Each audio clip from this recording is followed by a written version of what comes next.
बहुत समय पहले कैलाश पर्वत पर माता पार्वती अपने कक्ष में स्नान की तैयारी कर रही थी, लेकिन उनके मन में चिंता थी, अगर कोई अंदर आ जाए तो। तभी उनके मन में एक अद्भुत विचार आया। उन्होंने अपने शरीर पर लगे उपटन, हल्दी और चंदन का लेप से मिट्टी जैसा आटा बनाया, उससे एक प्यारे और सुंदर बालक की मूर्ति गढ़ी। फिर अपनी दिव्य शक्ति से उसमें प्राण फूंक दिए और इस प्रकार जन्म हुआ गणेश जी का। माता पार्वती ने स्नेह से कहा, बेटा तुम मेरे द्वारपाल हो, जब तक मैं अनुमति ना दूं किसी को भी अंदर मत आने देना।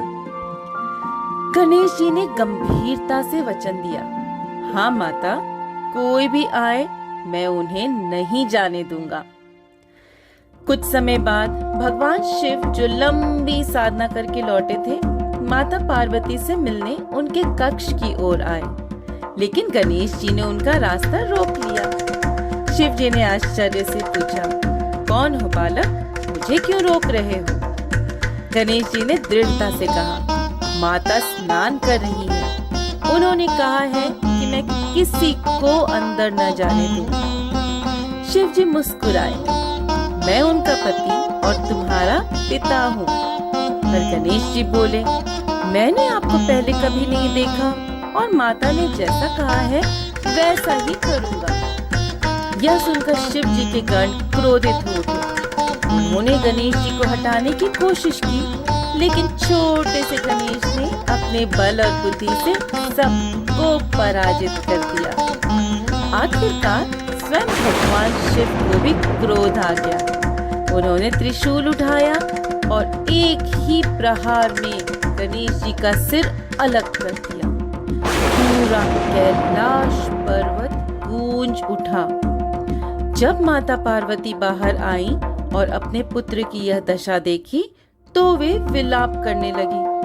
उनका क्रोध भयानक हो उठा और उन्होंने कहा, यदि मेरे पुत्र को जीवन नहीं मिला तो मैं पूरी सृष्टि का नाश कर दूंगी। देवता भी भयभीत हो गए।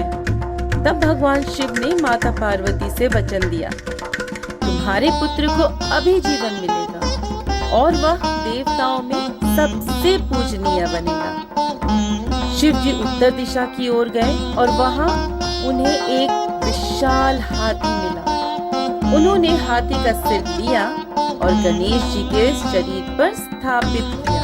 फिर अपने मंत्रों से उन्हें पुनर्जीवित कर दिया। आँख खोलते ही गणेश जी फिर जीवित हो उठे और सबका हृदय आनंद से भर गया।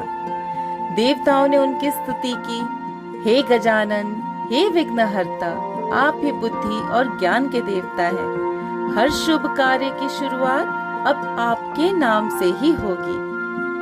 माता पार्वती ने अपने पुत्र को हृदय से लगा लिया और इस प्रकार गणेश जी सबके प्रिय बने गणपति बप्पा।